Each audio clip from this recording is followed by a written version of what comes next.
Preciso te contar agora o que acontece com Valentim Gomes e Fabrício Bruno, zagueiros que já disseram sim ao Cruzeiro, mas ainda não puderam ser anunciados como reforços. Posso assegurar que a dupla faz toda a força do mundo para que o negócio aconteça. Fabrício Bruno, inclusive, adotando uma postura enérgica com os dirigentes do Flamengo, exigindo a liberação o mais rápido possível, até porque o Fabrício Bruno sabe que no Flamengo será reserva com o Felipe Luiz, enquanto no Cruzeiro ele chega para ser titular absoluto.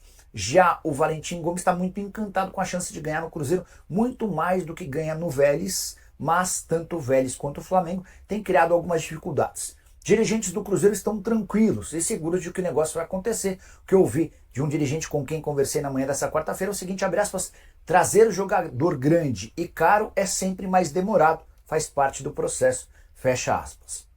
Importante contar que as cifras acertadas com os clubes são as seguintes, 62 milhões de reais para o Vélez, com o Cruzeiro inclusive assumindo o pagamento dos impostos de toda a operação, com o Flamengo 45 milhões de reais, a bônus previstos também de acordo com performance do atleta.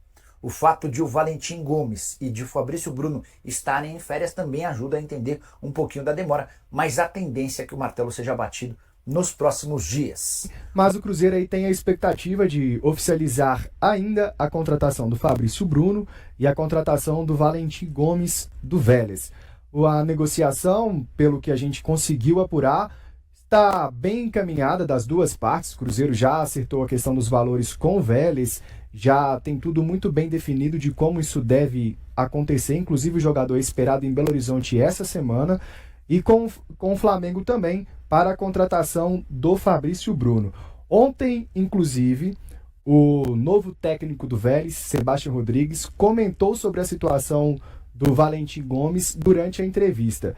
Vamos escutar primeiro ali o que ele disse, né? A gente separou uma fala dele, depois eu dou mais detalhes, porque falou bastante do Valentim Gomes. Em alto e bom espanhol? Tá. Tive que repetir umas 5, 6 vezes para tentar entender o que ele disse, viu? Então, mas vai dar certo.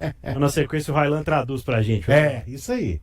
Valentín es sumamente importante para el club, pero también la economía del club es importante, entonces ahí es lo que te digo, todavía falta que sigamos charlando del tema porque no es inminente la salida hoy lunes. Então o que ele disse é que o Valentim é um jogador muito importante para o clube, mas que a parte financeira também é importante, mas que hoje ele ainda é jogador do Vélez. Durante a fala dele, ele destacou, né, disse que a negociação está sendo conduzida pelos dirigentes do Vélez, já há uma conversa e tudo mais, e que ele espera que a diretoria do Vélez possa conversar com ele para discutir também o aspecto futebolístico, né? Não só o aspecto econômico. Mas ele entende que a questão econômica é fundamental para o clube, então ali ele meio que já deu a deixa, né? Ao que tudo indica, o Valentim Gomes, se aprovado nos exames médicos do Cruzeiro, deverá mesmo reforçar a equipe mineira. Muito bem, jogador promissor. Quem tá na live tá acompanhando fotos aí, fotos inclusive com a camisa da seleção argentina, foto com o Messi. Parece que é alto, né? 1,94. Ó. Alto, um ganho. Boa saída. E um ganho, porque o João Marcelo não é um zagueiro tão alto assim, muito menos o Vidalba, né? Eu confesso que não conheço muito também o futebol dele, mas a gente imagina que um zagueiro alto tem uma boa bola aérea, né? Com o Fabrício Bruno também se destaca muito bem ali na parte defensiva. Isso também eu me lembro do Maidana, no Atlético, no América, 2 metros de altura, eu não pulava nada. Tô mentindo, não, Pedro? Não. A gente imagina. Mas quem viu falou que é bom. Eu não vi, eu volto só a repetir isso. E talvez essas duas contratações em relação à zaga sejam as duas últimas em termos de time titular do Cruzeiro, né? Eu acho que Fernando Diniz, a partir daí, vai estar muito bem servido. E a gente tentando esmiuçar um provável Cruzeiro para essa temporada, viu, Pedro? Cássio no gol, uma linha de defesa com William, Gomes, Fabrício Bruno e na esquerda o Marlon. Aí no meio de campo, imaginando que o Diniz vai jogar num 4-2-3-1, né? 2 volantes, podendo ser o Wallace e também o Matheus Henrique, acredito, titular absoluto hoje pela temporada 2024 que fez. Ou, se o Wallace não conseguir manter a boa fase, vai depender muito de como o jogador vai estar fisicamente, o Christian entra como uma opção de primeiro volante ou até mesmo o Lucas Romero. Na frente, o Matheus Pereira sendo o principal articulador jogando centralizado, aberto pela direita, e pode ser uma surpresa, né? O Marquinhos, jogador que vem junto ao Fluminense, que trabalhou com o técnico Fernando Diniz, é esse jogador do vai e vem, que chega muito à linha de fundo, que tem uma boa recomposição. Pode ser o jogador aberto pelo lado direito, Dudu aberto pelo lado esquerdo e na frente o Gabigol. Então eu acho que é uma boa formação do Cruzeiro para início de ano. A Raposa jogando no 4-2-3-1, um time mais intenso, tendo o Marquinhos aberto pelo lado direito, sendo esse jogador mais agudo, o Dudu aberto pelo lado esquerdo, o Gabigol com liberdade sendo o centroavante, às vezes jogando como falso 9, tendo liberdade para flutuar, e o Matheus Pereira tendo liberdade para ser o principal arquiteto, né, para ser o principal armador. Acredito que seria um Cruzeiro fortíssimo para o início de temporada. 5h57, quero te ouvir, Léo. Primeiro sobre essa zaga aí, 100 milhões. Você já falou do Fabrício Bruno, mas o Cruzeiro gastando alto também para reforçar o sistema de defesa. E sobre esse time que o Matheus montou aí, o Matheus Diniz. Olha, o rapaz da Argentina eu não conheço. Se eu falar que eu vi jogar, eu vou estar sendo um tremendo de um mentiroso. Mas todo mundo falou que foi o destaque lá. E o Vélez, né, caprichou na pedida aí, 10 milhões de dólares. Você que é um zagueiro alto, né? Novo, de 21 anos, enfim.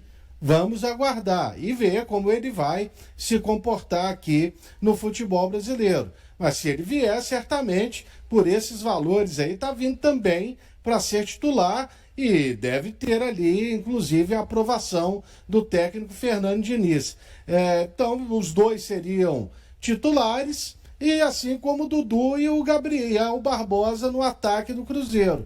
Aí no meio de campo eu vou discordar do Matheus, porque eu observo muito a característica que gosta o técnico Fernando Diniz. Então, pelo que eu conheço do trabalho dele ao longo dos anos, o Lucas Romero seria o seu volante titular, por ser um volante rápido, né, e capaz também de funcionar como zagueiro, assim como é o próprio Wallace. E ao lado do Matheus Henrique e do Matheus Pereira. O Marquinhos, ele foi titular com o Fernando Diniz ano passado, principalmente no início do Campeonato Brasileiro.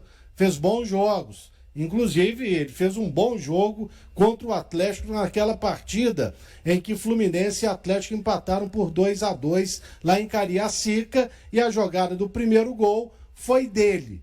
Mas, no final, assim, ele perdeu a condição de titular, já com o Mano Menezes sendo treinador, não sei.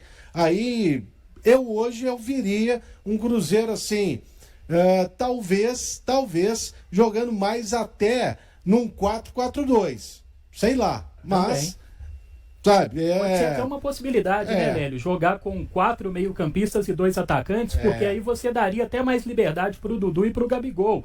Aí você teria um meio de campo um pouco mais fortalecido, com o próprio Lucas Romero sendo esse cara da saída de bola, mais marcador também, jogando ao lado do Wallace. Então o Cruzeiro teria 2 volantes mais marcadores, Matheus Henrique e o Matheus Pereira tendo liberdade. Uma espécie de um 4-4-2 em losango, né? Com o Matheus Pereira sendo a ponta do losango, Dudu e Gabigol fazendo a frente. Seria interessante também. Aí 2 atacantes, Dudu e o Gabriel, né? Isso aí. Eu também não sei se eu utilizaria esse losango, não, mas um volante ao lado do outro, e se ele quiser colocar mais um volante, ele pode fazer o time com 2 meias, com o Matheus Henrique e com o Matheus Pereira, já que o Matheus Henrique ele tem essa capacidade boa também de articular as jogadas, e mais à frente o Dudu com o Gabriel Barbosa, e você também utilizaria o que tem de melhor o William, que é o apoio ao ataque.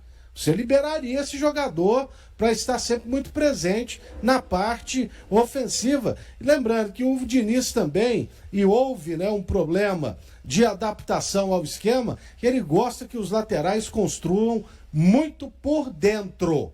Por dentro. Eles funcionam basicamente como meias. Então, a gente tem que saber e ver na prática como vai funcionar. Agora, uma coisa é certa, né? Se o Cruzeiro ano passado terminou tendo que utilizar os jovens jogadores, isso já não vai acontecer, porque vieram também outros jogadores que serão opções importantes. Por exemplo, O Matheus Pereira, a gente sempre falou que ele não tinha um reserva.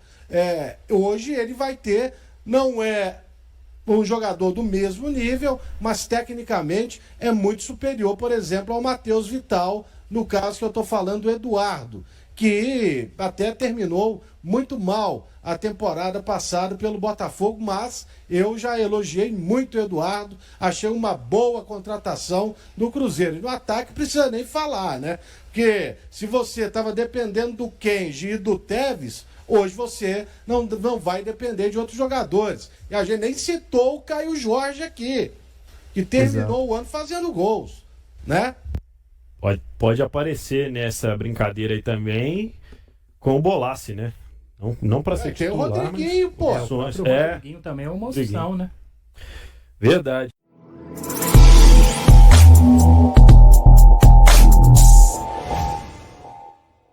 A novela envolvendo o futuro de Fabrício Bruno parece estar chegando ao fim. O Flamengo definiu o valor de 7 milhões de euros para vender o zagueiro ao Cruzeiro, clube que o jogador deseja retornar. Apesar de sondagens do René, a prioridade de Fabrício é atuar pela Raposa. Com a provável saída do defensor, o Flamengo já busca opções no mercado para reforçar o setor defensivo. E aí, galera? O que acharam? Deixe nos comentários. Não se esqueçam de deixar o like e de se inscreverem no canal e ativar o sininho para receber as notificações. Até mais, Nação Celeste! Vamos pra frente!